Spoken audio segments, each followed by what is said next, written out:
Good evening and welcome to Beyond the Gatekeepers. I am Bishop-elect Vanessa Brown. And I'm so happy to be with you here this evening. We are happy if you are here with us on Facebook Live. We're happy if you are here with us on YouTube. We are happy if you are here with us on IG, Instagram. This is our first time being on Instagram, so we ask that you like and follow Beyond the Gatekeepers page. We are excited and we give big shout out to Pastor Sue Webley for making that happen for us on tonight.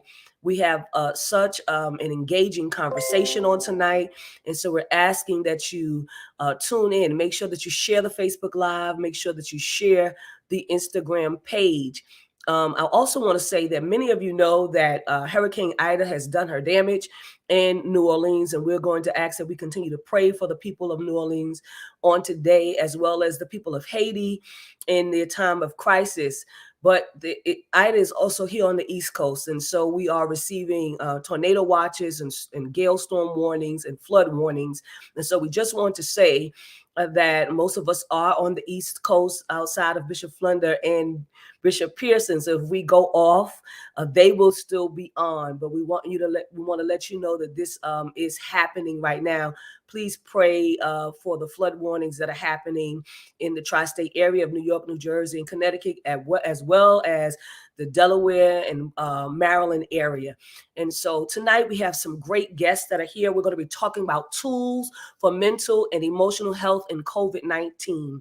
We have gone through so much since this pandemic started, and we have talked about mental and emotional wellness, but I think that we need to go further, and we've invited two incredible people. This is our new series that we're starting, so we ask that you share share, share. This is the time to share with your neighbor, your brother, your sister, your siblings on tonight, and let them know that we are having this conversation, and it is a real conversation, and we're going to try to unearth some things and get to the bottom of some things. Let us bring on our first guest for tonight. Our first guest is Margaret L. Conley. She is an LCSW. She has her Master's of Divinity, and she's the founder of MLC Consulting, LLC, and president of Mending Life Concepts Empowerment Group. Margaret, I want to give you the opportunity to introduce yourself as well to the audience that's here. And there are so many things that you do. I do want you to touch base on some of the work that you do before I move on to introduce the next guest. Okay. Hey, good evening, everyone. Again, I'm Margaret Conley, and so I'm a clinical social worker by trade, and I specialize in forensics. So I do a lot, and I didn't realize this year how much I do because of the last 2 years almost because of COVID.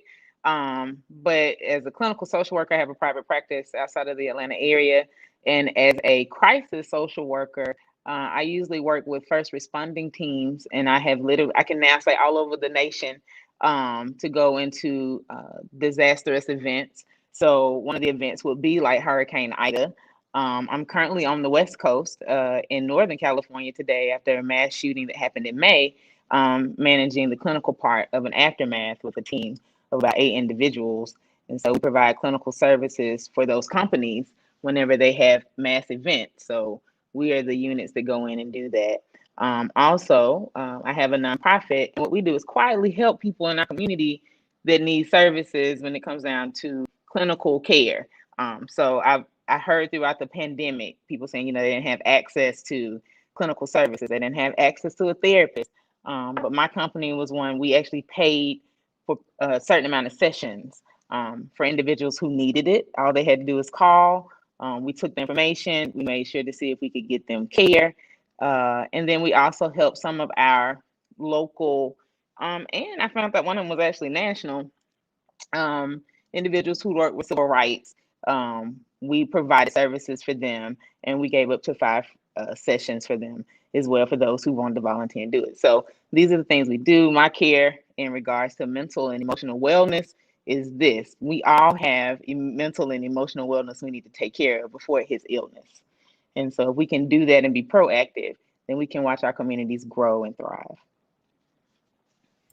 That's wonderful work, Margaret. We're so excited that you are here, all the way in Oakland, California. We're grateful for your presence. We want to bring on our next guest to us in the person of Dr. Paula S. Langford, LICSW. She's an author, certified training facilitator, and program evaluator of the Healing Institute. Dr. Langford, please come and greet our guests for us. Good evening. Thank you so much for having me here. I'm really grateful. I'd just like to say I'm the director of the Healing Institute of Baltimore, where we are healing Baltimore and beyond. And I like to add that we are healing one brain at a time. So I am a clinical social worker. I'm a neuroscience coach, leader, and transformational leader. And I am a brain spotting therapist, which is a new modality that I hope to be able to talk about a little bit tonight to help deal with some deep trauma and being able to heal Baltimore and beyond. So thank you. So wonderful. Thank you so much, Dr. Langford, for your time, of course, and Margaret. And certainly these are not visitors. They are with us every week. And we are always grateful for their presence in the person of Bishop Carlton D. Pearson. He is an author, progressive spiritual teacher, and thought leader. Bishop Pearson, please come and greet our Facebook Live audience, our YouTube audience, our Twitter audience, and our IG audience tonight. Hey, how y'all doing? Good evening, everybody. It's always a joy each week to, when I'm able to do it, to be here and to learn as well as contribute to the conversation. We always have some of the most brilliant minds, some of the most creative spirits, and ingenious people, professionals, scholars, scientists, spiritual people, and combined beautifully. And we're addressing critical issues and probably one of the most pivotal and critical times in American history and the history of the world. We're engaged, as everybody knows, in what I'm calling both psychological and biological warfare. The plagues or the diseases or the dis-ease and tensions on the planet are affecting us psychologically, emotionally, financially, culturally, consciously. And so everybody's having to think, not just feel.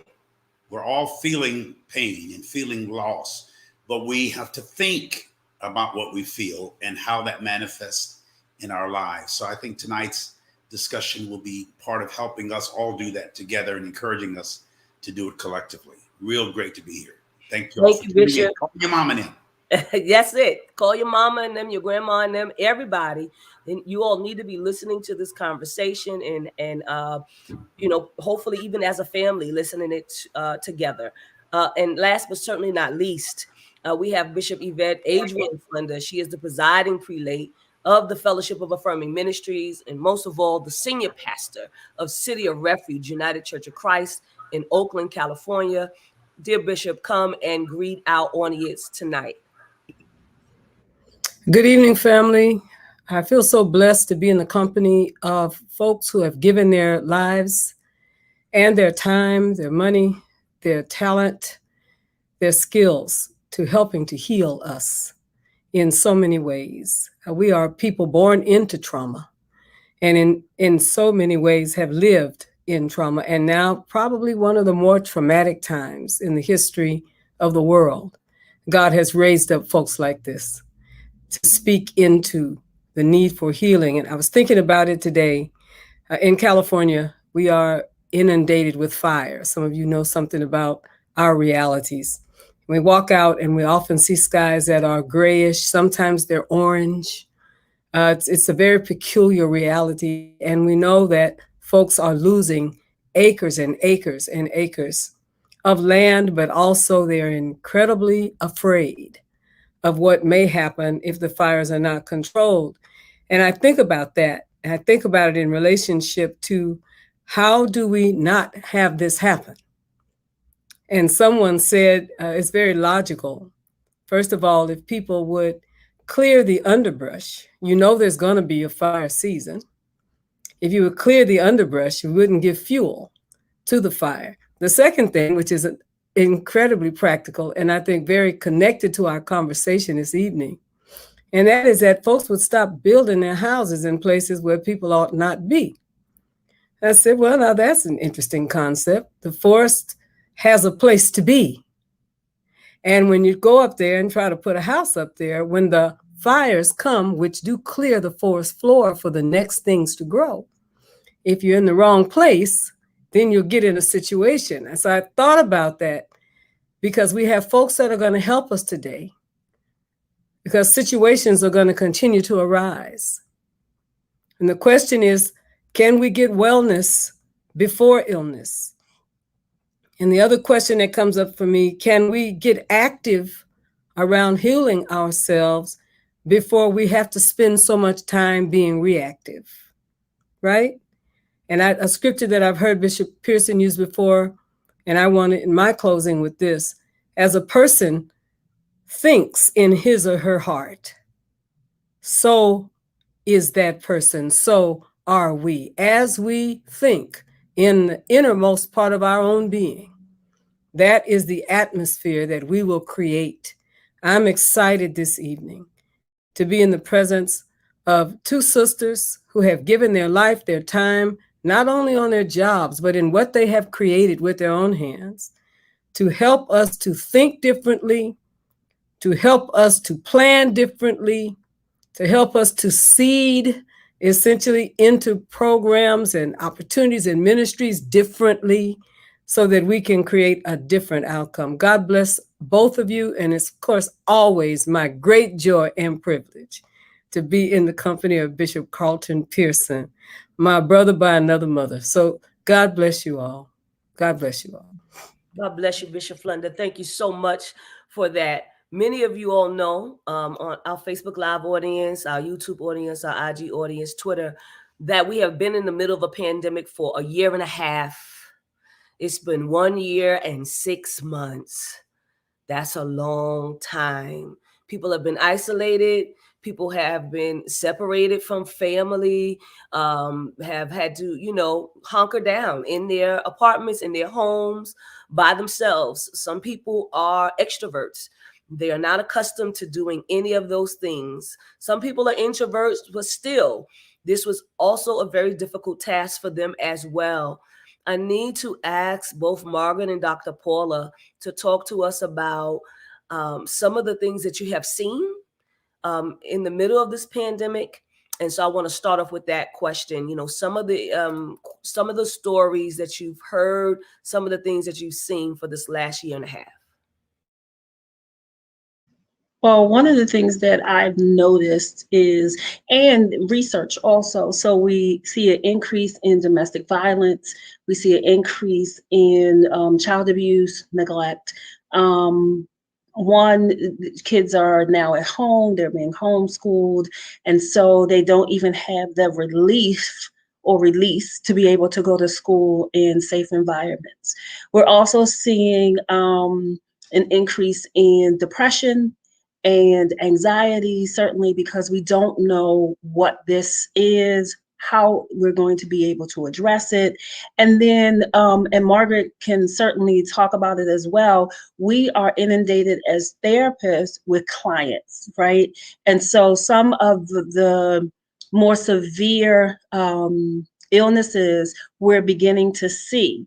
And as I have some clients who don't want to participate online, but want face-to-face, sometimes that becomes a challenge as well when you talk about people who are so accustomed to seeing people and engaging with people. Thank you, Margaret.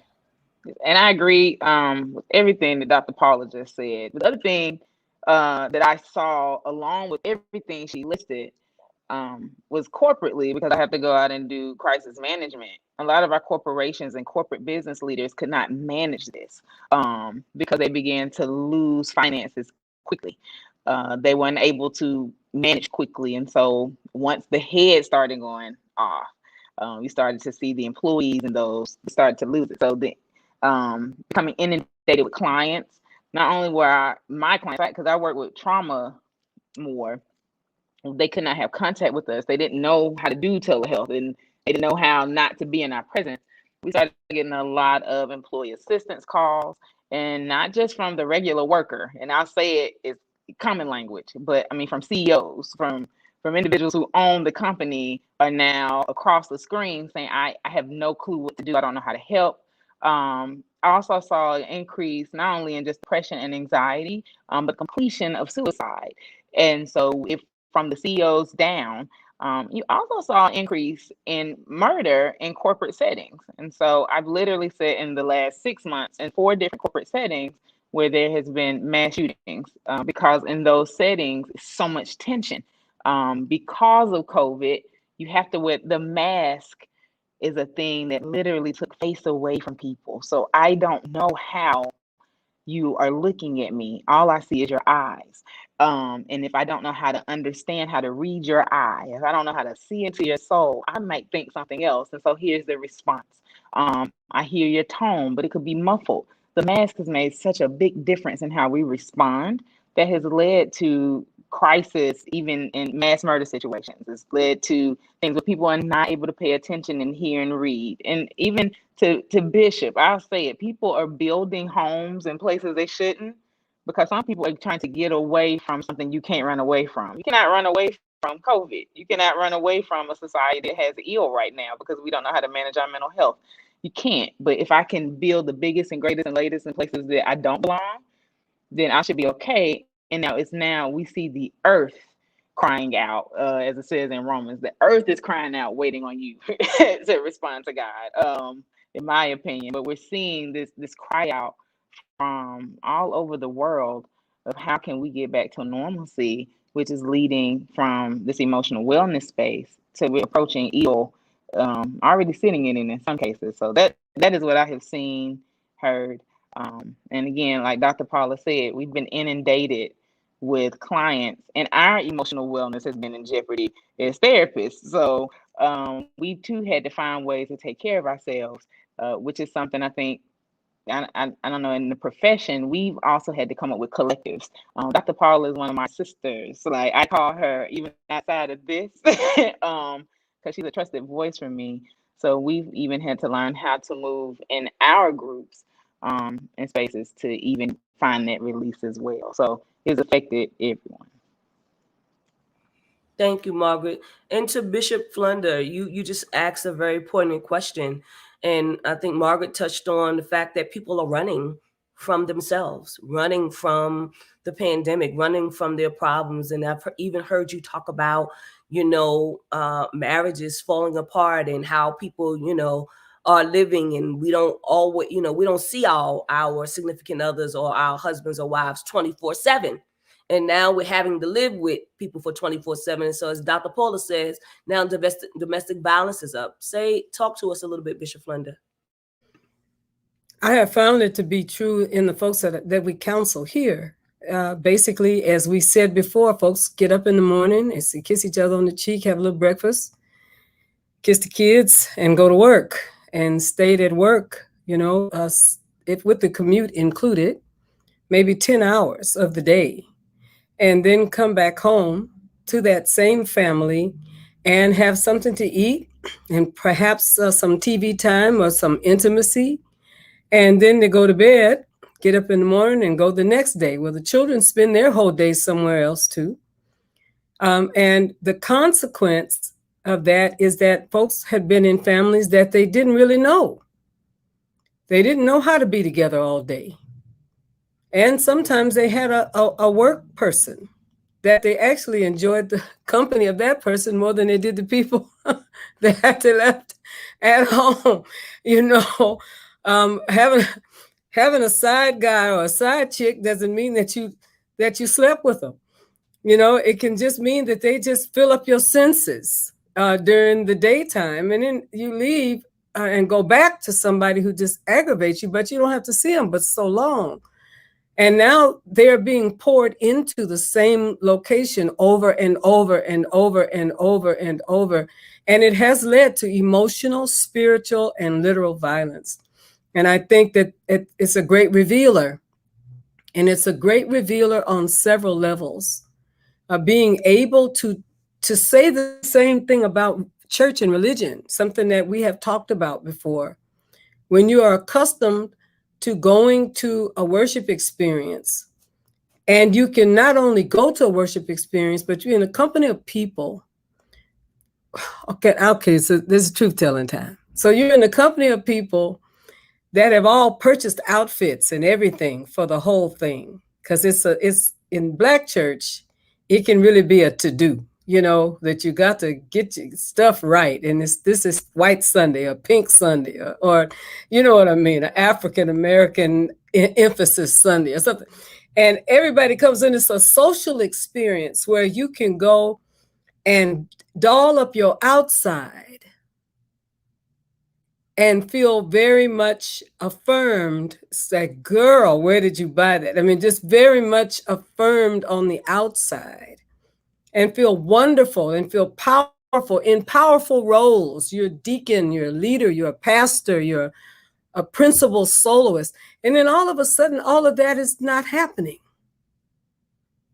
And there are people with closets full of stuff that they have nowhere to wear it to. And so much of their personality and self-esteem was attached to those opportunities. And now nobody is saying, girl, who does your hair?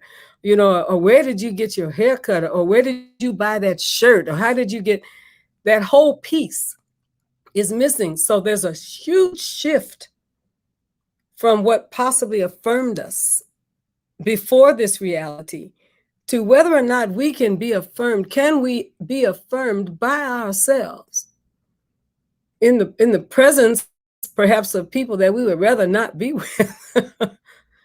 Even if they are family, hallelujah.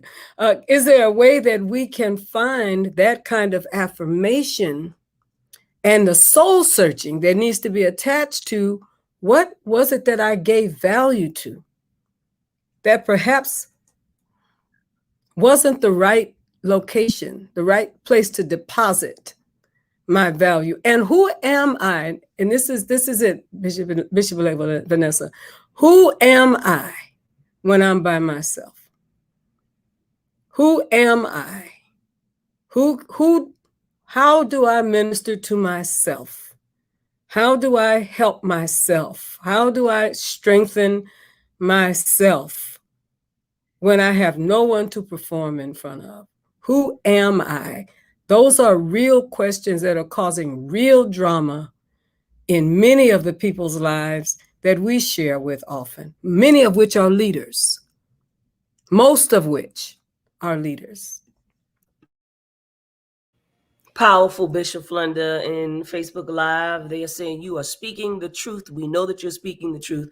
Bishop Pearson, join us in this conversation and tell us a little bit about some of the things that you've heard and seen. You talk a lot about repairing, and then sometimes you talk a lot about, doing away with everything and starting something new. And part of that, in terms of mental health, is people reevaluating their entire lives, right? As Bishop Flunder said, in the midst of this pandemic, reevaluating their entire lives. Now they're not going to be with the person they were with before. Now they're no longer friends with the people they were friends before. So many things are changing and moving. Say more, Bishop. I think the culture is being stripped naked of all the things that we've hidden behind. The mask piece suggests a lot. Everybody wears an invisible mask. It's just part, and we've been doing that since the Hebrew scripture talks about Adam and Eve covering up their private parts with leaves. Jesus later rebuked the fig tree because it all it had was leaves and no fruit. Religion has a lot of leaves or leaf and not enough fruit. And so people of faith are struggling because the leaves don't work and the masks that we have used are not really working. They help us. Scripture says, my people, and I just like to say people are destroyed, which means they lose their structure for lack of knowledge. The word knowledge actually is where we get the word science. It's what it means, conscience or conscious. We have faith, but we don't respect knowledge. People are more into faith, and it's okay. We need faith, but knowledge is what the scripture says. Jesus says, "You shall know, not believe the truth. You'll know the truth, and the truth, whether you believe it or not, is what makes us free." So knowledge and truth, faith is not always factual. It's functional, but it's rarely factual. And the church in the last 2,000 years have operated almost exclusively on faith. And this scientific world of technology and artificial and sometimes superficial intelligence is demanding us know. And the crowd is saying, the masses are saying, I want to know what really works and what's working for or against me. I don't believe very much anymore. I've never lived, and I'm 68, in a world, in a community where so many people are not only doubting, they're having a theological crisis. They say, I don't really know what to believe. I want to believe, but I don't know what to believe.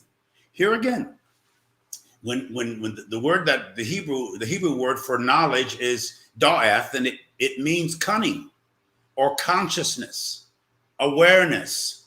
We're being forced to notice things that we have ignored in the past.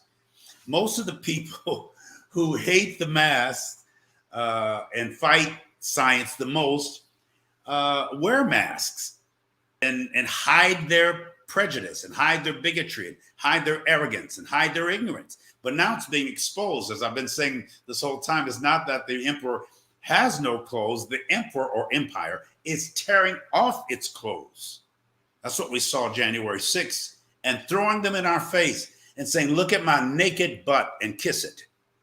I hate to use that language. That's crude, but that's rude. And it's happening in the earth today. And we're having to see this and then navigate and negotiate through it to find some kind of truth. So the pain out there is not because of faith. It's because we refuse to deal with fact and to study science and learn what that means. We have psychologists, we have medical doctors on here, we have thinkers, we have people that know, and they also have faith. But we're coming to a time, and I'll close with this, that we're going to have to use the knowledge that transcends faith, because faith can be limiting based on your belief system. When you know the facts and they're right in front of you, hundreds of thousands of people dying, hospitals being filled.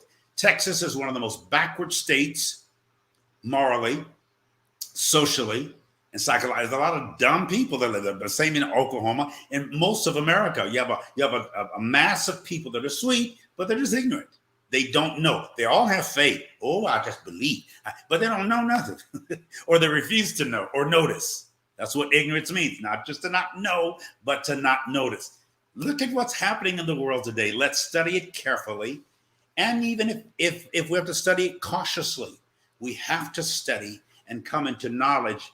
Bishop Flunder is powerful in her influence today in encouraging intellectual scholarship or scholasticism, academia. Study, know the facts and not just the faith. We're good at faith, but we're not good at facts. And so we're being impressed upon to look at the facts, and we're going to share some facts tonight, I hope, that will make all of us, including me, reconsider what I believe and why I believe it, and how those beliefs add to or subtract from the quality of my life. Beautifully said, Bishop Pearson. It brings me to a question for both, for all of you again. You all talked about wearing masks, people not really wanting to see themselves. Just even as a pastor, and they talk about, I hear people use the terminology doing mirror work, and asking people to look at themselves. People are still yet afraid after spending all this time, alone by themselves to see themselves, right? And so I want to talk about some of the tools that we can use so that we don't become ill, so that we can get well, so that we don't pass a particular mark, you know what I'm saying? And we find ourselves drowning.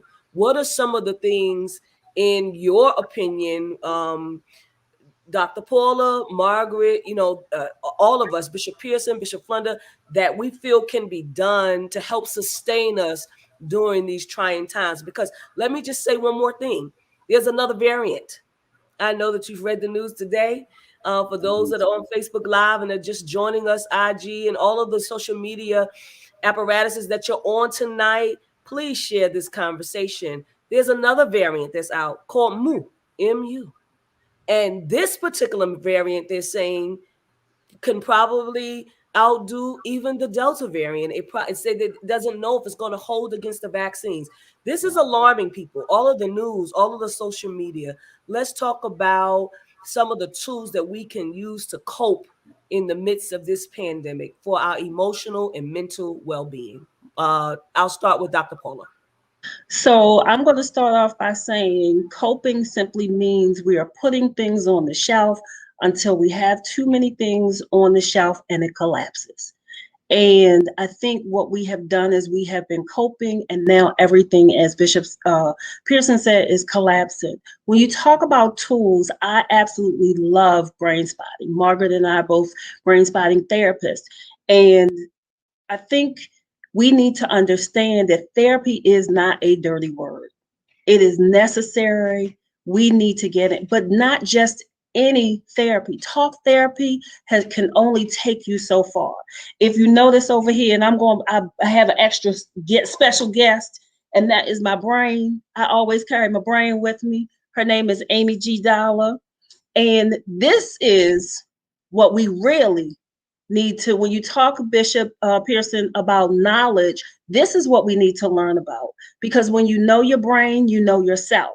Part of what's happening with us is if we open up this brain, right, we're all operating in our limbic system.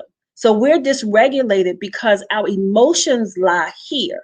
And because we have stayed too in the prefrontal cortex, and I know this might seem a little technical, so I'm gonna break it down. Because we stay in our rational, we cannot get to the emotional.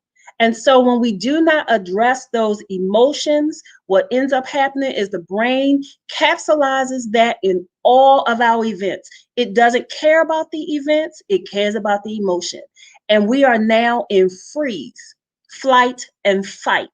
And so when you know your brain, you know yourself. So when you talk about tools, therapy is a number one tool where we, not just any therapist, but culturally sensitive, culturally relevant, and culturally responsible therapists are what is needed to help us deal with all of this trauma that's locked in 3 pounds. This only weighs 3 pounds. So when we talk about that, and I'm really passionate about brain spotting, I call it the secret sauce as a therapy, because I have had clients who have been in therapy for years, 10, 15 years, and I have only worked with them since 18 months. 16 months in therapy, and they have gotten deeper into their brains and their trauma and been able to move past that. Right. And so that is a tool. Therapy is a tool that we can use. We have these parts of us that we just keep holding on to. I use myself as an example. I call her sister imposter syndrome. How many times do they show up in front of us and prevent us from being where God really wants us to be? Because we are too afraid to say, I am strong, I am smart, I am knowledgeable. And so when we start dealing with that stuff and really working through that, then we can really get to a place of healing, right? And a place where we can be productive and not just, but really thrive, but not just live.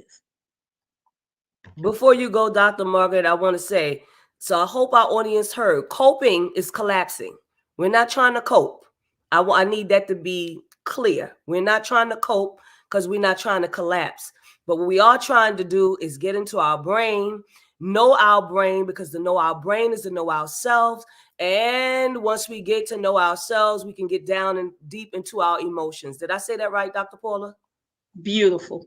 Thank you so much. Yeah. And so now, Doctor, I'm going to still keep calling you Doctor. I'm sorry. Margaret. Soon, okay. Very soon. So I follow my sister all the time, and then when she said coping is collapsing, I wanted to say, let's just drop the mic, because that was beautiful. I just saw it in my mind. But the other tool we have is something that when Bishop Pearson was saying it, I think really different about sacred text. I think really different about spiritual spaces. And I think we have abused the word faith. Faith in itself is a tool. But we have made faith, I quote myself, some magical fairy dust that's supposed to ignite God to get on a fiery chariot and show up. The Bible is thematic throughout Old Testament and through New Testament, if my mind serves me correctly. The theme is this: we cry out, God hears it, God responds to it, God locks us down, God lets people capture us, whatever it may be, to get our attention, because faith isn't a tool of awareness. And we don't like to acknowledge that faith is supposed to put us into a space of awareness. It's supposed to literally light up the room. So it's not supposed to, faith is not what you see right now, but faith is what is to be. So it's supposed to make you aware where you are so you can know what to bring in, right? And so in that theme, then God will send someone.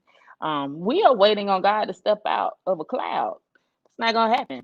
Humanity, per Dr. Brene Brown, per all of the other great theorists and researchers that I know, will tell you that human connection is necessary. God and God's great self, they said, you know what? Adam can't be down there alone. So here we are with creation, procreation. And God did not come down and keep creating human beings, but again, put a method in to where we are creating self and recreating procreation. So when we sit and use faith as a tool, then we can come back and look at the beautiful tools that we have in our humanity And now we can start looking at this, because not only are we in a theological crisis, but we are in an existential crisis. We are in a life crisis. We are unable to cope in spaces of our physical health. We are unable to cope in social health. We are literally picking things to destroy us because we are running away from ourselves and all of those parts that we don't want to deal with. We are sitting in a spiritual crisis. People are literally worshiping rocks right now because the rock seems like it's healthier than going to church, because the pastor don't know what to do with getting on Facebook Live and just preaching the word, because I need human connection and I need to hear the amen for the Black church. And for the white church, I don't know what to do. So all of my stuff is coming out because I actually enjoy watching most people have sex at the same time. I throw, because I love Dr. Oprah Hendricks, and he threw in his book, y'all hadn't read it, Christians Against Christianity. Great throw. But I actually enjoy things like that because guess what? I'm human and I explore my sexuality. So, but we have called things damned and cursed versus understanding that we are humans and we are living a human experience, and we have to understand our social behaviors in order to understand where we are. So utilizing these tools in balance, utilizing these tools together, you can have a therapeutic experience to come back to that emotional space that we don't want to talk about, so that we can take care of those other quadrants I just said, this physical, this social, and spiritual space inside of the faith that's supposed to put us in places of awareness. I used to go to Philippians 4. I even created a worksheet for some of my clients, and it says, be anxious for nothing. We put a period right there. That's not what the text says, it's a comma. And it literally gives you a formula on how you can start measuring out what you're doing with your faith and what you're doing with your emotions. Whatsoever is, whatsoever is, whatsoever is, whatsoever is. If it's worth you talking about it, it's probably a good thing to do. That's praiseworthy. If it's not worth you talking about it, if it isn't an excellence, you probably shouldn't be doing it. Has nothing that your anxiety is looking at what's the next thing I can grab onto. And so anxiety and coping are cousins. So I'm going to have anxiety when I'm not managing my coping skill well. So we like to say, oh, I'm coping with it. But what is the skill that can clear your shelf? That's what Dr. Paula invited us to tonight, because we got so much coping on the shelf, it's collapsing. Our houses are on fire because we don't even realize it's burning in the back because we got so much coping on it, that we just sitting in the front chilling, versus managing, utilizing this great tool of awareness that God has given us called faith. Because faith is supposed to take you to the next level. You got to be aware to move, right? I got to see. So, and then utilizing those therapeutic spaces that are healthy. If you're not seeing a professional, then make sure that you're sitting in spaces that are providing good therapeutic care. All pastors are not equipped to provide therapeutic care. They're not clinically trained. So, and I've had a lot of pastors in the pandemic admit that to me. Like, I don't know what I'm talking about. Great. I'm glad you said that. Send them to me. Send them to Dr. Paula. Send them to somebody that can help. Your best friend may not be clinically trained to help you. She might be like, go girl, go and play in traffic. That's what you want to do. That's a bad statement, by the way. That's some Georgia stuff. So, it's bad. So be trusted. And I identify as Christian. So I said, try the spirit by the spirit. They didn't just talking about somebody laying hands on you at church. Trust who you're talking to. If they can handle the weight of your story and they can manage their own weight, which means they're not trying to take it on, but they're being compassionate and empathetic, then sit with that person until you know it's time to move. That is operating in faith and utilizing therapeutic services. Before Bishop Flunder comes, because I know she's ready and I know Bishop Pearson is ready, I have to say thank you for just making that declaration in terms of pastors. I was not trained to be a clinician. That's not what they didn't teach me that in I learned a little bit about counseling, but you know what I did learn, and I'm not afraid to say, I will refer you. Do you hear me? You start talking to me and I start looking at you sideways. I hear about 10 or 15 minutes your conversation. You know what? I think you should call so and so and so. Let me try to arrange a meeting for you to have that meeting, because I don't feel I feel like I can listen to people all the time, but sometimes people want not just for you to listen, they also want something from you, right? Something that you have to be able to give professionally. And that is not something that I have. I think that is important for pastors that are listening, from where, I don't care what denomination you belong to. you are a pastor and you don't have any clinical or counseling experience, please refer the saints, hallelujah, to somebody that is trained, that has their license. Come on, and they're not just talking about they trained, they are really trained. Refer the saints. Refer the saints. Amen. Bishop Flunder. That sounds like a bumper sticker to me. You know what? I'm going to get a t-shirt. Please refer the saints, okay? Okay, ... to a clinician. I think it would be most wonderful, okay? Here's what I've thought about. My mother and my grandmother and the aunties and all that used to go to Memphis to the convocation in Church of God in Christ. And all of it was really about making sure you had all your stuff. You went to see your people, but you had to have your stuff. And part of that was your entire hat wardrobe for the week. And every evening, sometimes morning and evening, you had to have your hats. And for a long time, they couldn't figure out how best to get them there.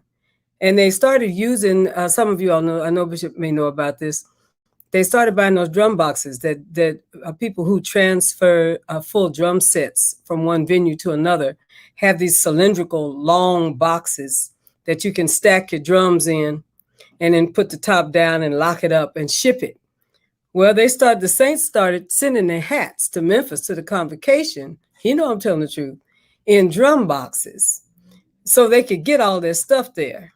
Well, the reason I'm lifting this up is when all of a sudden COVID hit and the convocations, the big meetings were no longer being held and were being canceled. And people didn't have a reason to purchase all those things, that you had to ship in drum boxes to get them to the meeting. It completely dismantled their sense of self-worth and value, because that was a part of the whole thing. I'm comparing that to what is happening right now in this time, where people are doing foolish and dangerous things to themselves because they want to get back something that perhaps may never happen again. And I equate that to some of the folks that are out there that are saying that they would rather ingest a medication for horses to address worms in a horse than to wear a mask or to have a vaccine.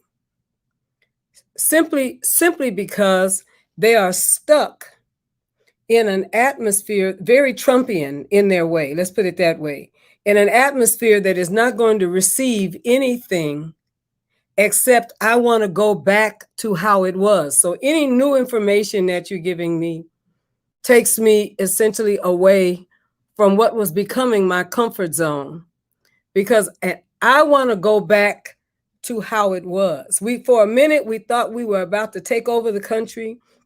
For a minute, it looked like we were going to be in charge again. For a minute, it looked like we were going to have the old South again. For a minute, it looked like women were going to get in their place. For a minute, we were going to stop the browning of the nation. For a minute, it looked like we were, and then came this epidemic. And now we are sort of on pause.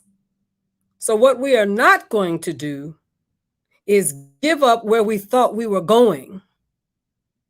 And we are not going to take direction from anyone who does not see what we see politically, spiritually, racially, economically. We are just not going to hear from them. So it's like an insanity, for lack of a better way to say it.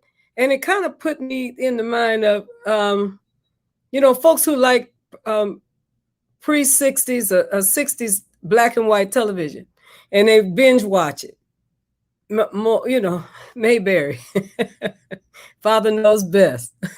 Leave it to Beaver. Because they want that and desire that. We have that reaction in the COVID. In the COVID, I am watching most of the main voices that are pushing back against everything that you've said tonight against every healing modality that really will work for people, against everything that might affect a cure for this disease, against everything that comes from the quarters who disagree with them theologically. I am watching them push back against it until they breathe their last breath on a ventilator and die. That's a commitment. Breathing your last breath on a ventilator because you are so determined not to change and to shift. That's why I want to breathe life into these two sisters here tonight and all the other people that are speaking into this atmosphere. Because just like that is happening literally, I know that there are people holding on to the world that they want to see come back, and it's not going to come back. Or they want to hold on to the power that they had in that world. They're not going to have that same reality. They want to hold on to the pat answers that we had or the pat theologies that we had, but it's not going to come back. Don't die, my friend. Don't die, brothers and sisters, on a theologically dead ventilator or a theologically dead denomination, a theologically dead series of thoughts about roles and responsibilities and intimacy and sexuality and all that. Don't get stuck and fool around and kill yourself, either literally or emotionally, because we are not in some way prepared to accept that what was, what is now. And to what degree do we find the skills to travel light? You've heard me say it before, Bishop Vanessa. And I like the story of how Israel came out of Egypt. There are a lot of things I can say about it being Africa, and I got some other things I'd like to say about that. But anyway, what I will say, Israel coming out of Egypt, the first commandment that they received was that you're going to get manna. You got to leave your stew pots in Egypt. And if you're going to travel from where you were to where you're going, you got to understand how to travel light. And there were people who wanted to go back just to get what they had before and forgot that that was attached to their slavery. Hallelujah. I'm having a Pentecostal moment now. It was attached to their slavery. Travel light also means to unpack a lot of the things that are in our minds and in our hearts that have done nothing but destroy us over and over and over again. I believe God in good has something for us. But what was, I declare, what was in so many ways is gone. And what is coming is better than what's been. Thank you, Bishop Flunder. That was very profound. I'm going to let Bishop Pearson go, but before he comes, people are dying on ventilators.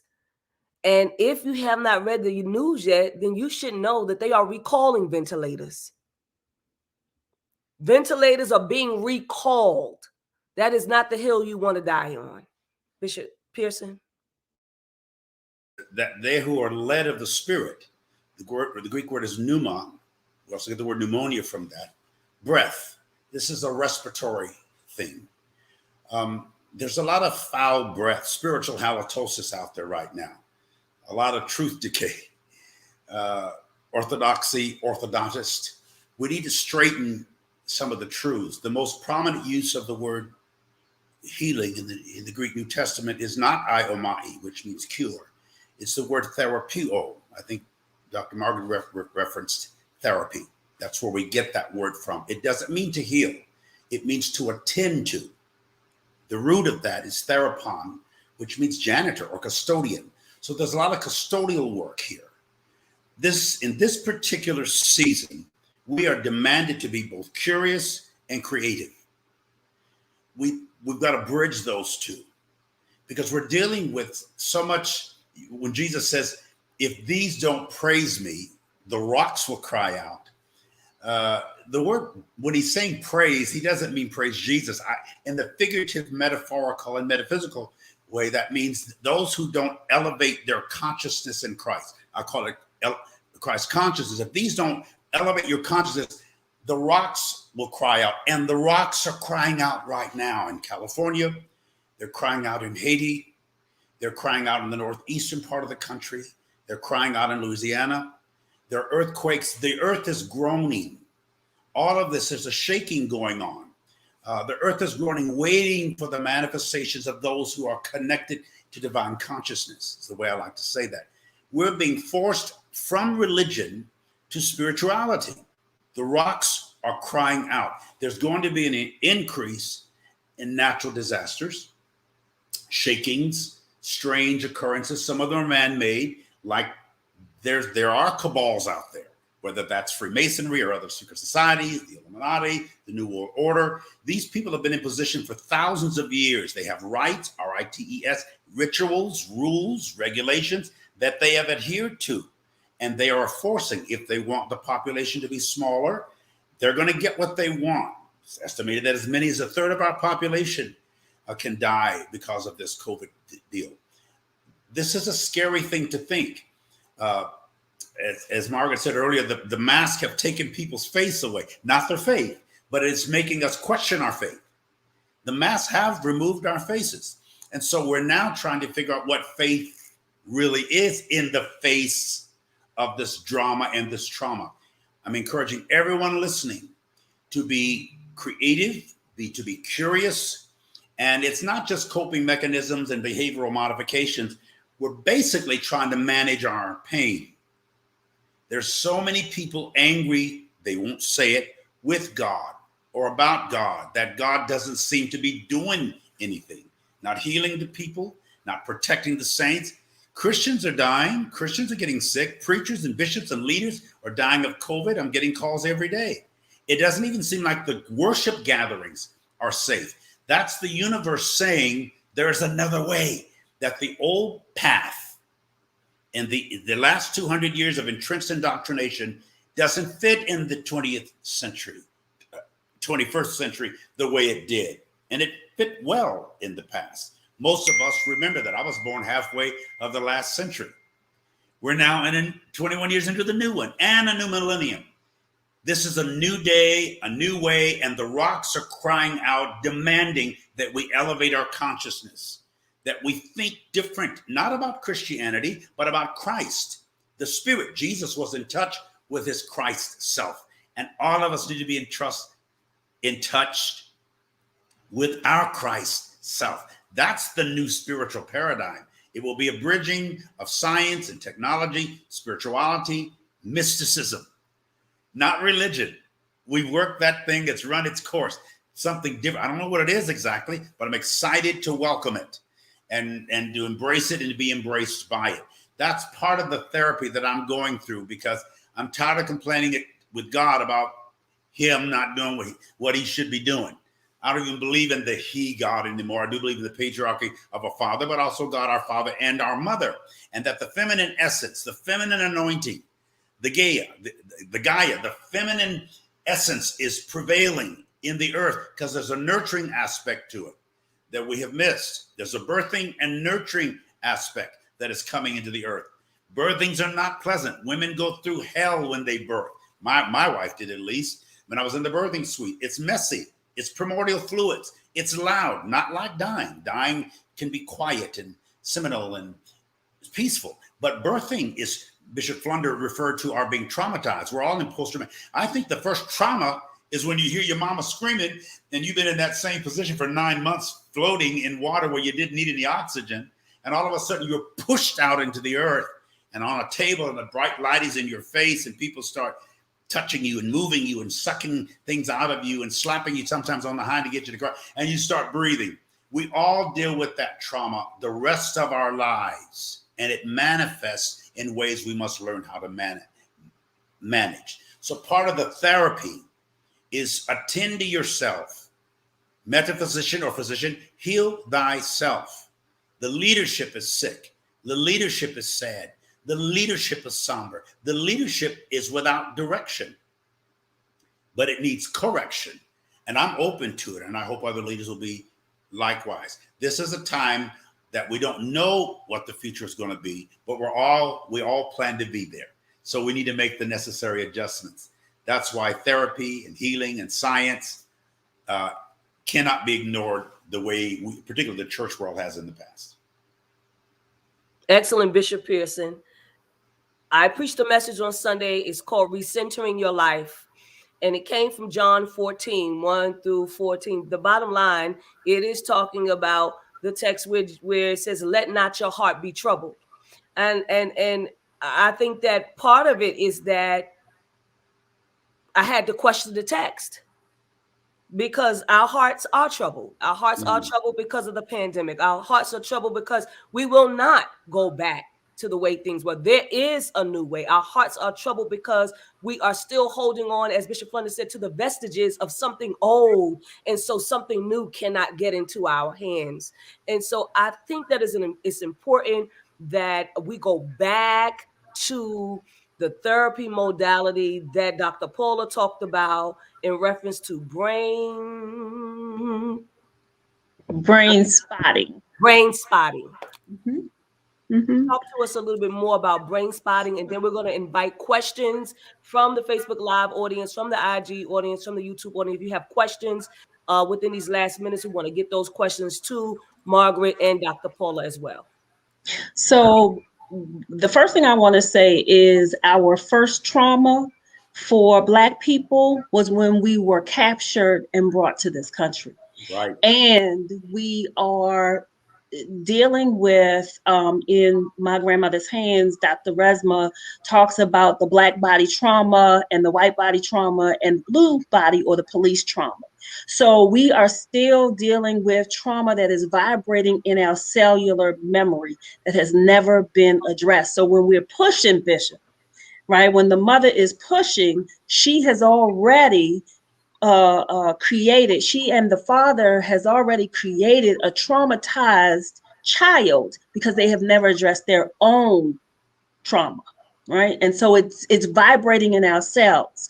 So one of the things with brain spotting has a mantra that says where you look affects how you feel. When we talk about this heart, most people don't even know that our brain is, like I said, is 3 pounds, but it controls the majority of our body. It is also connected to and made of the similar tissue as the brain, as the heart and the brain and the stomach. So we really have 3 brains. And all of that is all connected. What brain spotting does is the therapist is able to guide and support a person with using their eyes. And because the eye is connected to the optical nerve, which is connected to our limbic system, we are able to shift our eyes in position when we think about a particular issue. And the brain goes and finds where that trauma spot is. And what happens is in the session, we are able to allow the brain to do what it does best. And that is deal with the anxiety or the adrenaline in the body. And once that brain has dealt with that trauma pocket, and it could be, like I said, the brain doesn't care about events, it cares about emotions. So if there's an emotion that is the same, it doesn't matter, we have to go for that emotion. So what brain spotting says is when we shift, and we naturally brain spot, it's called gaze spotting. When you're looking for your keys, you say, well, where's my keys? And your brain has gone to find where those keys are. And that is how you get those pictures. Brain spotting is a neuro experiential model, therapeutic model that allows the person to bring down the adrenaline while addressing safely with the help of a therapist. And we call it being in the tail of the comet. So you know what these images mean, you know what these feelings mean. And when we talk about neuro experiential, we're talking about those somatic body shifts. I just was in a training last weekend where if anybody from the church had seen this woman process her trauma it reminded me, and I said to Margaret, it reminded me of Jesus and the demoniac. Okay, you about to get a good Catholic preaching today, okay? Because I'm Roman Catholic and I'm going to say what I need to say, right? So when we look at the person, it's like this is a demon in this person. Well, my question, and it was brain spotting and spirituality, was, is this really a demon?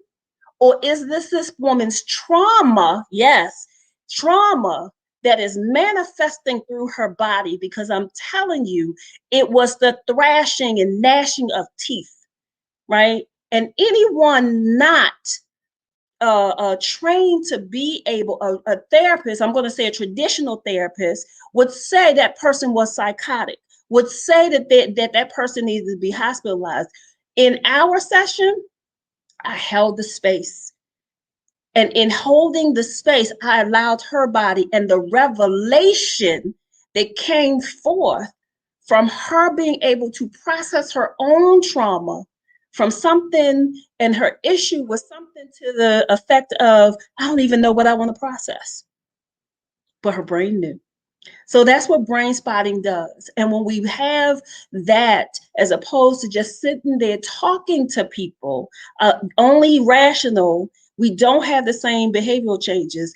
And as my friend always says, not for nothing, CBT, DBT, TFCBT, those are the DBT is a dialectical therapy. CBT is the cognitive behavioral therapy. And then we have the trauma-focused cognitive behavioral therapy. That's money makers. There's money makers on both sides, because you have to train people, and there's thousands of dollars to train people in those modalities. But you have companies that say they are evidence-based and they work and they pay for those. But when you have other modalities that the insurance companies won't pay, you would not probably get a therapist such as myself, because I don't accept insurances, because I'm also not trained in those. But brain spotting is a therapy that I have seen work. This is incredible. Margaret? If Dr. Paula talks about brain spotting, not only are we brain spotting therapists, I say we because we've done similar trainings, even some together, but we also use what is called internal family systems.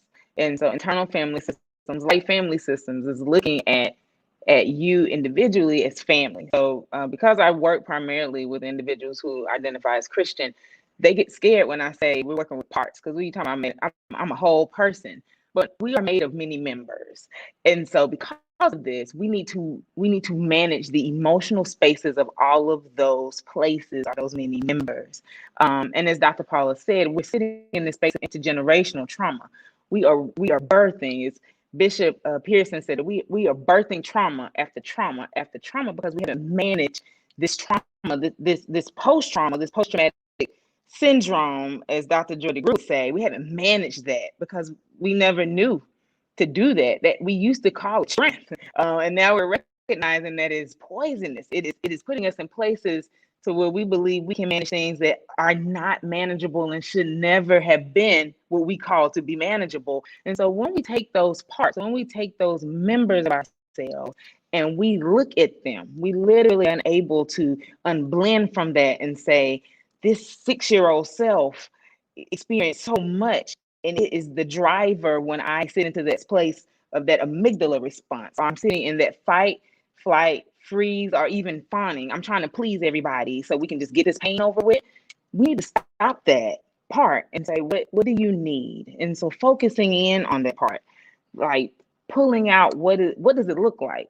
Even if it brings up a smell, if it reminds you of something, if you're sitting in trauma markers always, it's literally a stuck point in when the situation happens. So you're probably going to smell, you're going to have somatic response, you're going to have sensory. So you're probably going to smell, feel, you're going to taste it, whatever was happening, what is going on. We sit with that, and then we start to see what energy we have toward it. Like, do I have compassion to this part? Do I hate this part of me? And how do I get to a place where I can start to take ownership, love, care, compassion, and befriend this part? And some of these spaces especially in Black people, I am afraid to let go of that part that I have called fuel. Because if I let it go, then what do I have? What do I have if I let go of the spiritual that literally is putting me down? Because that's the beat of it had me moving and going. So I like Dr. Resnick's book, as Dr. Paula mentioned it. He talks about the difference between Black and white body experience and how we respond. We respond to sound, but we listen to the word. So what does that look like when I realize that maybe it's the beat of it and I can let go of the words that are harming, and I can release that and call it something else.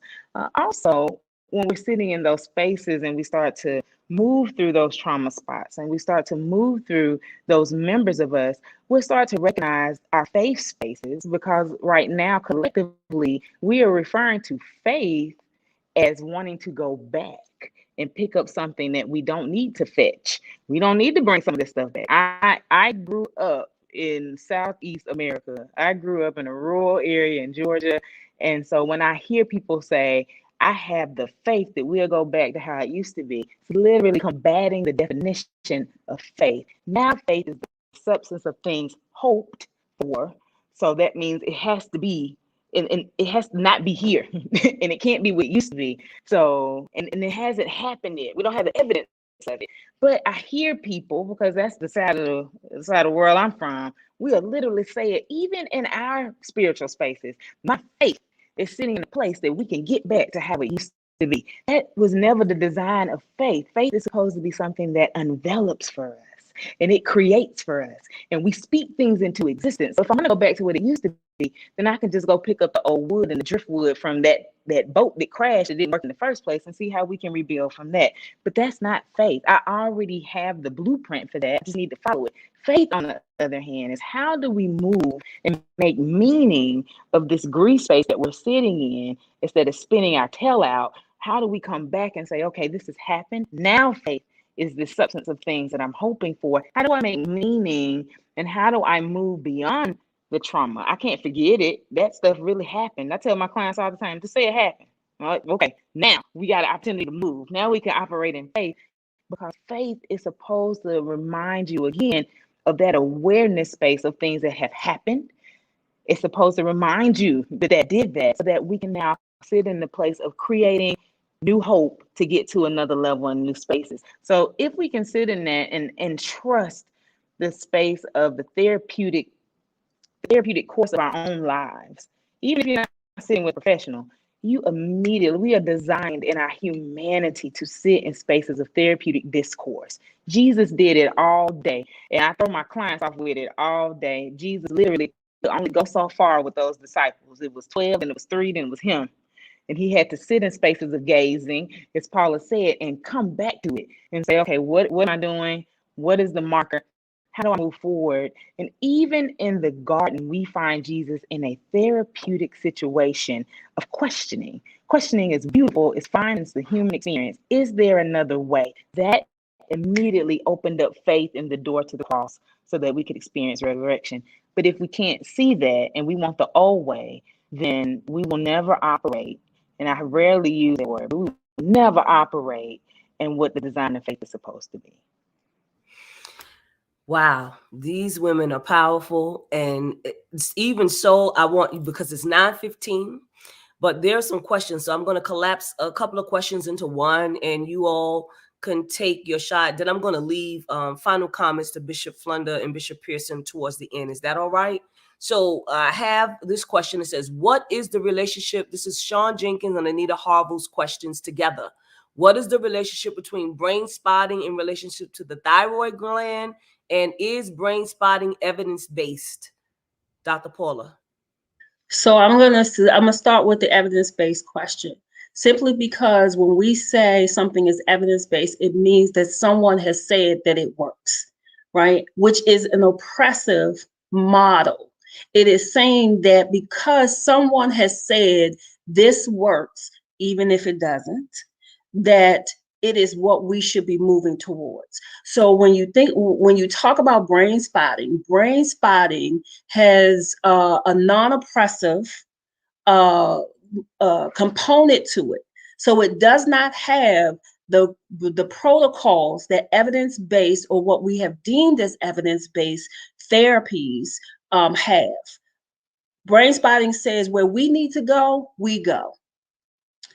The evidence-based therapy says that if you do not follow this list, then you will not get healed. So that's how I'm going to answer that with the evidence-based.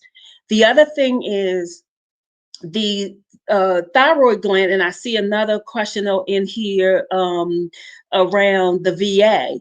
A part of what happens with brain spotting is brain spotting allows your eyes to connect to those parts in the brain that will then start to regulate. So if our brain, most times we're doing left, right, but what happens with brain spotting is brain spotting allows the right and the left hemisphere to become what we call in homeostasis. So what it's happening is we're bringing it down to a level where the brain can now send signals that will address glandular issues, that will address hypertension. I have, and I'll use as an example because she has given me permission, my mother has spent 20 years with chronic pain. I have worked with her for 4 months using brain spotting. My mother has zero pain. We call it squeeze lemon zero. After 20 years of taking medication and therapies. And so what her brain has done is sent the chemicals necessary to allow the body to rest so that it can heal itself. Physician, heal thyself. So that's how I answered those. Actually, those were 3 questions, but how I answer that. No, thank you very much. Because I was going to go to that third one and you went right to it. So that's very important. And so they're asking, Elisa Lewis wants to know, what do you all think about MDMA therapy? Margaret and Dr. Paula both. I'll speak to the little bit of knowledge that I have about that. I'm currently sitting with a consultant that utilizes that in practice, so that it can allow clients to relax enough to even entertain the thought of slightly dissociating, to speak to those hurt spaces or those exiled or those wounded spaces, so we can provide healing to them. Again, we heal ourselves. Naeem Akbar wrote a book about chains, and he also wrote a book about knowing yourself. In both of those books, he talks about how we sit in a space of healing. We heal individually because we address the pain, we announce it, and then we heal collectively because we have announced the pain. We now know where to move in faith, because now we're moving beyond what it used to be, on where this new space of hope is going to provide that. So when we use something that's medicinal, or we use something that's hypnotic, then that's a new space of faith for us, because we're not supposed to put things in our body that's gonna harm it. In this case, though, this is awakening the mind so that you can start to see all this movement that's going on. And so even brain spotting, because of the optical nerve, the retina is the only piece of tissue that's still brain tissue that's connected to something that you can see. They can see with whatever microscope they may have. I'm not a medical doctor, but they can see your retina and they see it's deteriorating.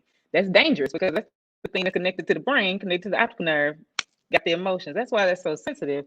So if I can get something to even awaken that part and get you to relax, to trust your body, then I think that is a perfectly fine piece of modality to use. On the other hand, we are so hungry for numbness, not healing. I just don't want to feel the pain of this. So I'm hungry to numb out. Then we abuse spaces like that, because we don't want to awaken ourselves to what's going on. We want to numb out from what it is. And so an overuse of that could be something where it won't provide healing at all. So I have seen people go from the spaces of holistic medicine and holistic methods that Dr. Paula and I use, even doing hypnosis, where they use that sometimes. But it all depends on what you are willing to work through. And if you're going to use that particular method, are you willing to face yourself? Because that's what that method is going to do. Whatever comes up, are you willing to sit with it? Are you ready for it? And if not, I wouldn't recommend it, because you're ready to do the work. You're not ready to numb out from what it is, but you are ready to face what it is, call it out, and then have faith to move beyond it, knowing that this is now part of your story. It's part of your epistle. It's not the totality of who you are, but it's the very thing that shows others how they too can move where they need to go. So I'm a fan of it, only if you're going to be able to sit with yourself and be ready to do the work. Excellent. Dr. Paula, would you like to add more on MDMA therapy? I cannot add any more to it. I have not studied it. I have not done any research on that particular therapy. Okay, so here is another question, and then I'm going to let everybody have final remarks. Is brain spotting another way to describe the working of neurotransmitters? Brain spotting actually creates the firing of neurotransmitters by allowing the body to relax itself and letting the brain do what it needs to do. You create new neural pathways when you are dislodging, I'll use that term, the trauma in the brain. And so then the brain begins to create new neural pathways. Even in a 60-minute session of doing brain spotting, I always tell my clients, drink plenty of water. You're going to feel sleepy, because brain spotting may start in the session, but the work continues even after you leave. And so you are firing those neurotransmitters. You're waking them up that have been either dormant or I'll say destroyed, because you're creating new pathways. Thank you for that. Thank you so much. And so what I want to do is I want to leave you all with final remarks. Beyond the Gatekeepers, our audience, Facebook Live, our IG, our new audience, IG, Twitter, and all of those that are here on tonight. I want you all to be able to hear these final words from these doctors and these great bishops.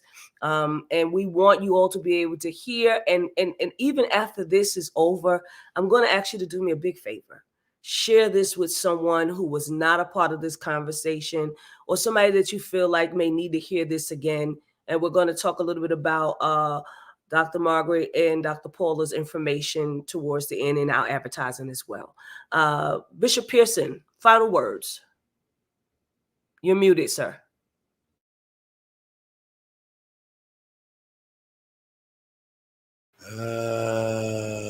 Let's see. Where am I? Where? There you go. Am I on? Am I on? Yes, sir. Okay.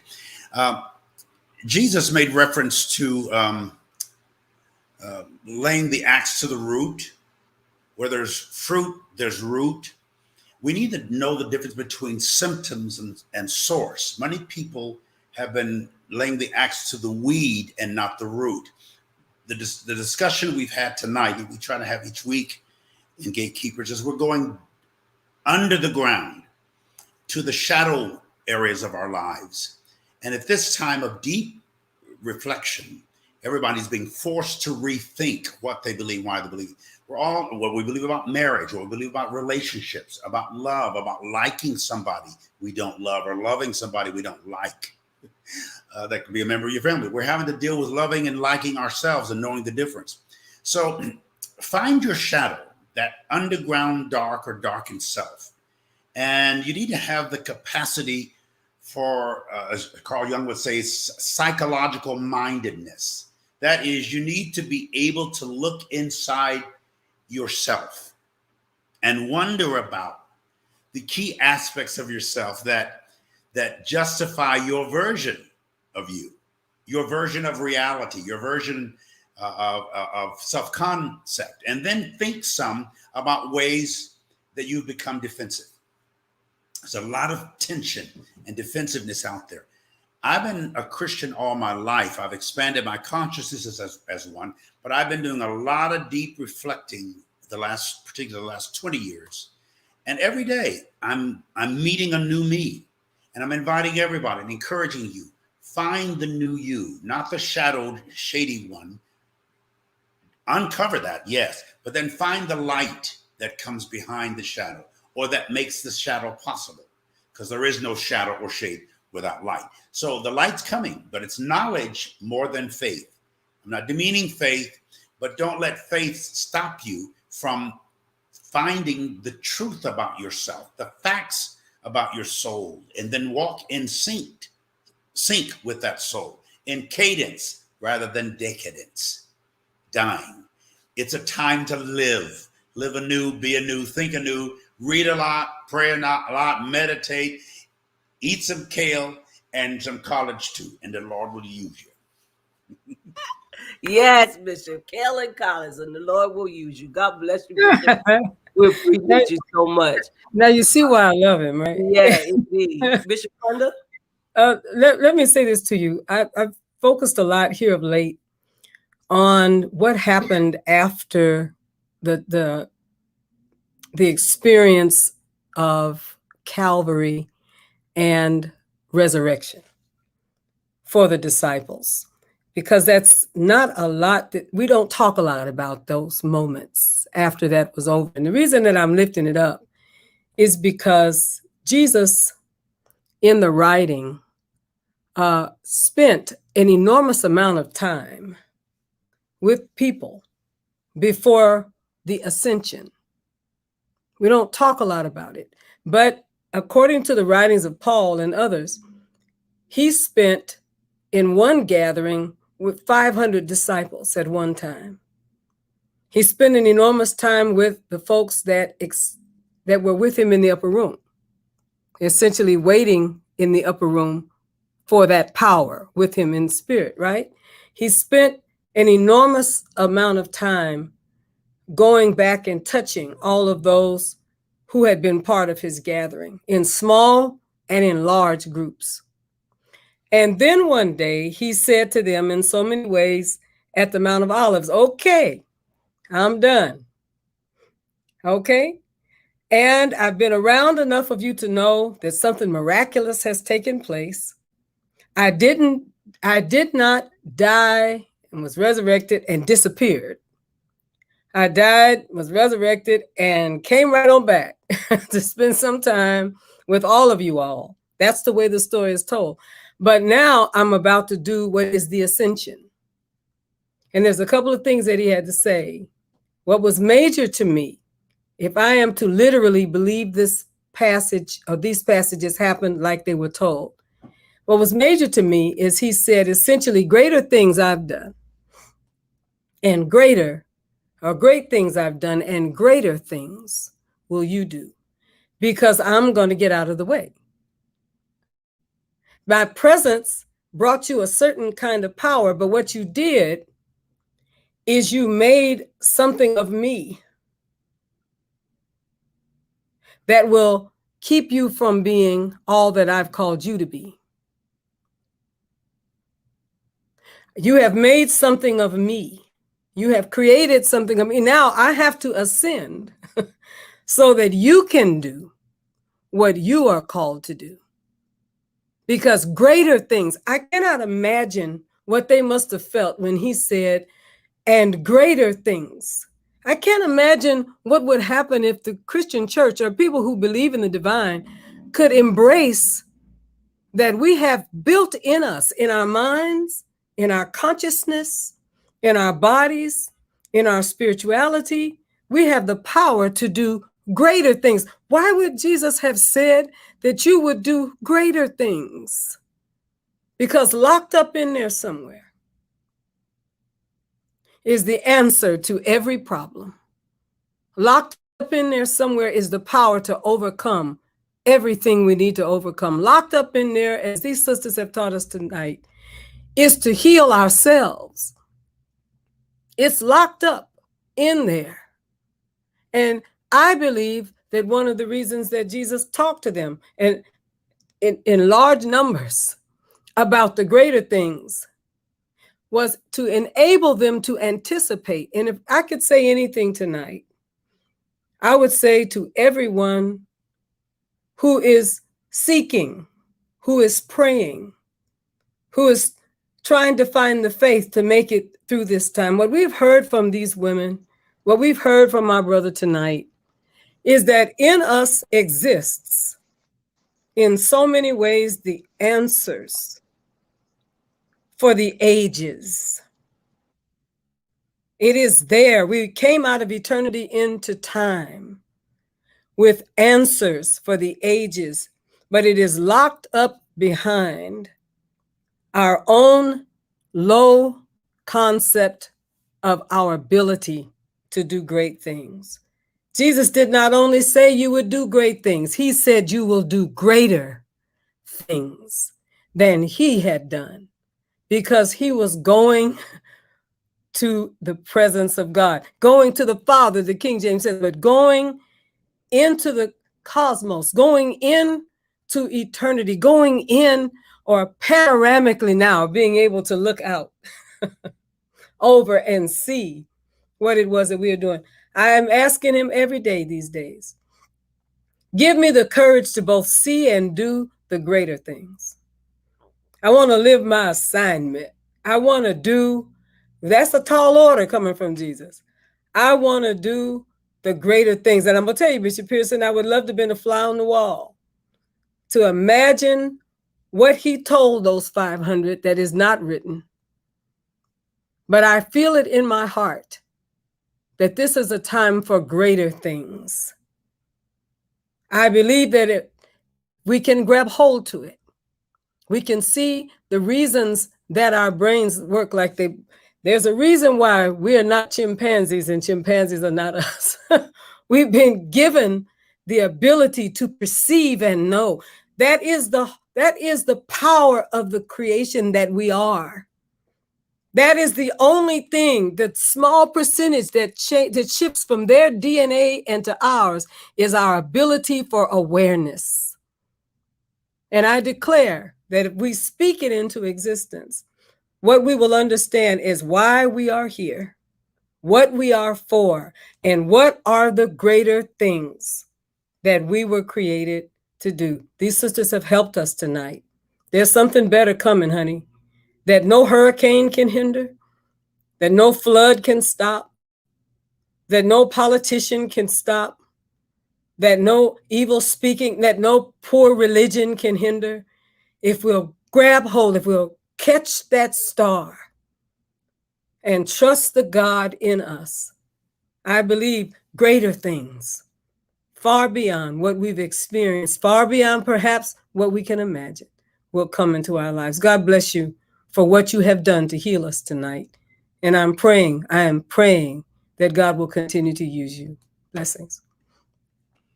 Awesome. This was just a powerful conversation. I think you said it all, Bishop, that these women have helped us tonight.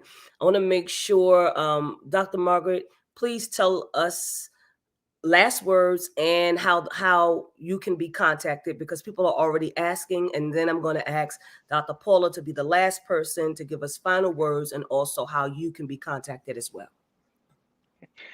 Greater things will we do. I'm glad that Bishop said that, because that's exactly what I was thinking.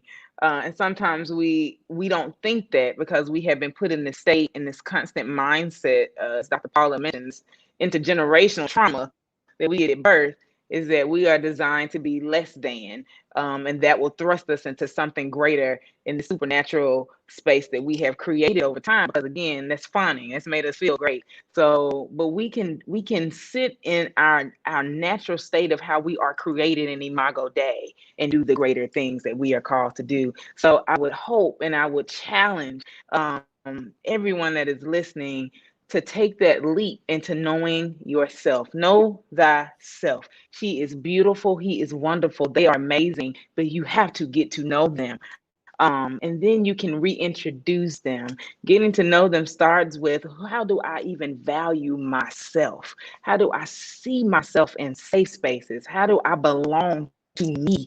And then how is my esteem? How do I receive myself? Once I can do that, then I can transcend myself back into other spaces where people are going to have to receive me for who I am. And so I invite you to take that work. Go find someone that can sit with you and do that, a professional, that spiritual person that you trust, that is qualified, or even if it takes the moment, a 5-second moment, to realize, I'm going to trust myself to see me. And I invite you to do that, because again, she is wonderful. He is great. They are beautiful. But it takes you to just acknowledge that you are a part of this existence that we are going through, and you are Imago Dei that makes a difference. And we don't have to go back to what it used to be, but our faith is sending us to transcendence so that we can acknowledge and create and be what is come. And you can find me on Facebook at Margaret L. Conley, LCSW MDiv. That's my professional page. And you can also find me at IG at mending_life_. _concepts, or you can go to my website at www.mlcconsultingllc.com. It is much easier to email me nowadays. I didn't think that I would ever be here. My small thinking. So one day I decided to know me. So if you email me, I'll get back with you really quick. And I talk to you. So please hit me up if you need to. And I'm praying that everybody gleans from this tonight and the wisdom that came through the screen. Thank you so much. And she's telling the truth. She really does get back in touch with you. Dr. Paula? So I want to say, Bishop Flunder, let me just say, this good cradle Catholic was about to shout over here, speak in tongues. Let me tell you, I will do it. Margaret will tell you I will do it. Amazing, amazing. And I just felt the spirit, you know, in what you were saying, but I felt the spirit in what we all did tonight. And I think that when we really know our brains, we know ourselves. I keep saying it. And when we are able to connect, right, to what has happened, not that we have to hold on to it, recognize it and see where God wants to take us, then we certainly can move forward and be productive. One of my visions is to go into sacred space and do group brain spotting so that becomes our new revival. And so we are healing ourselves one brain at a time in sacred space. I just want everyone to know that it is possible. It is possible because you have been given everything that you need to heal yourself, even if it means a therapist, because God made sure that we had the gift, the skills, and the talents to be able to do that. And so you can find me at the Healing Institute on Facebook, Dr. Paula on Instagram, and now I have Dr. Paula on TikTok.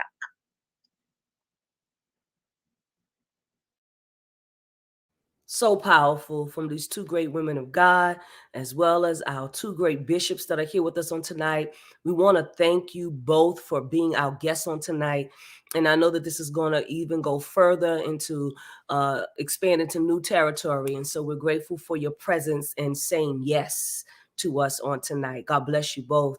And again, to Bishop Flunder and to Bishop Pearson, as always, we are grateful for all of your insight, wisdom, and input into making Beyond the Gatekeepers the best show that it can be.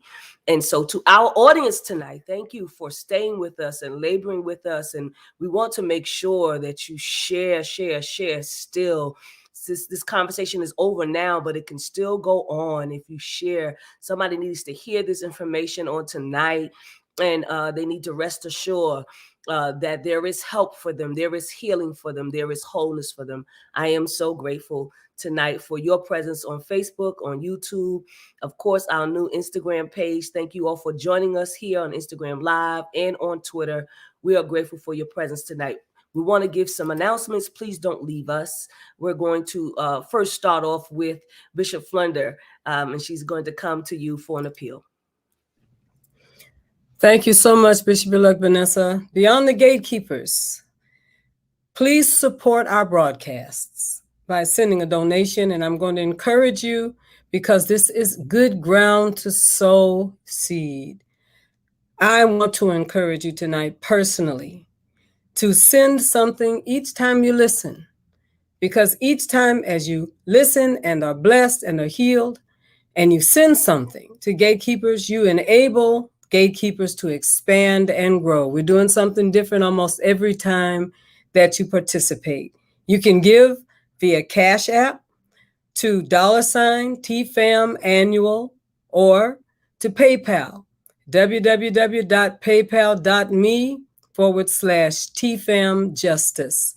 Help us to continue to expand. Who knows what kinds of platforms and opportunities will be down the road for us. With your help, with your support, we'll continue to make sure these messages of power and truth are disseminated throughout the earth. Be blessed. Thank you, dear Bishop. We also, before we go to REM, we want to make sure that you all heard how to get in touch with Margaret L. Conley, LCSW, MDiv on Facebook.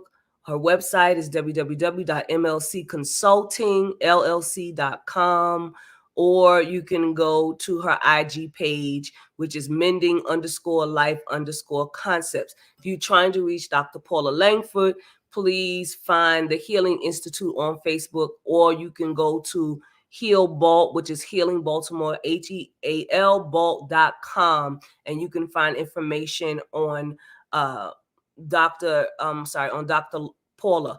And also she has a TikTok page, and all you have to put is Dr. Paula. So we're grateful. Pastor Sue has added them to the audience comment section. You can see them as well listed there. Please make sure that you get that information should you need it.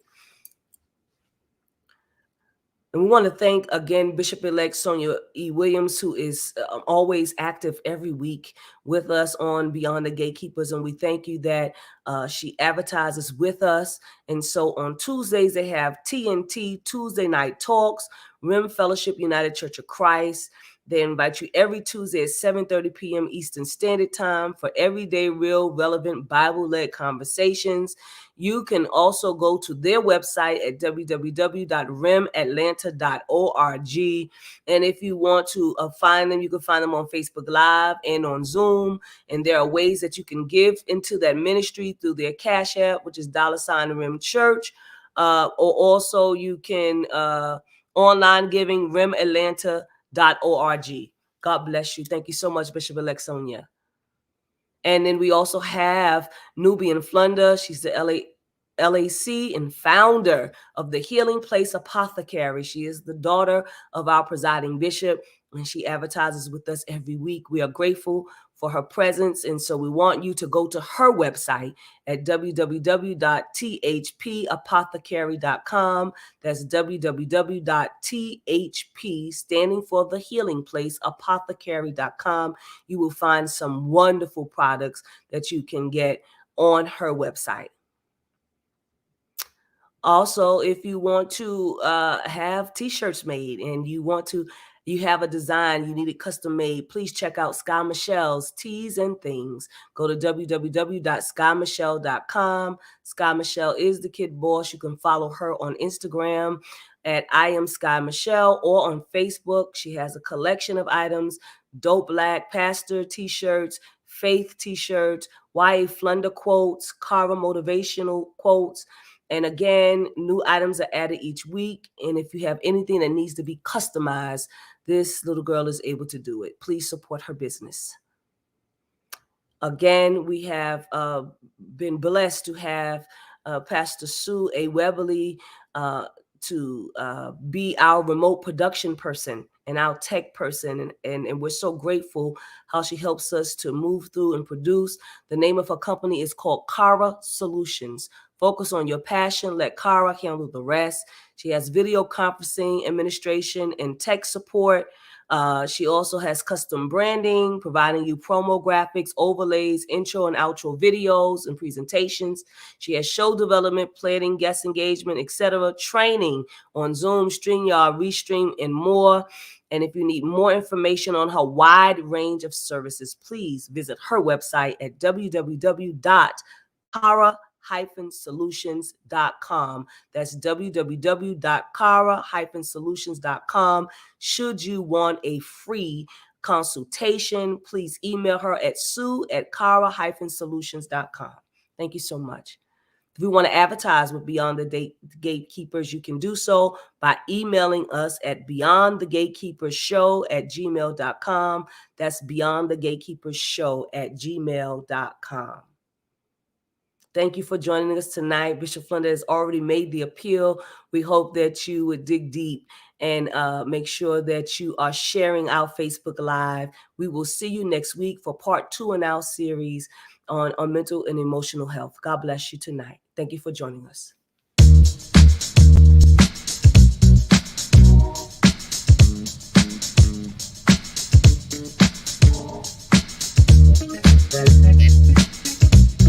Very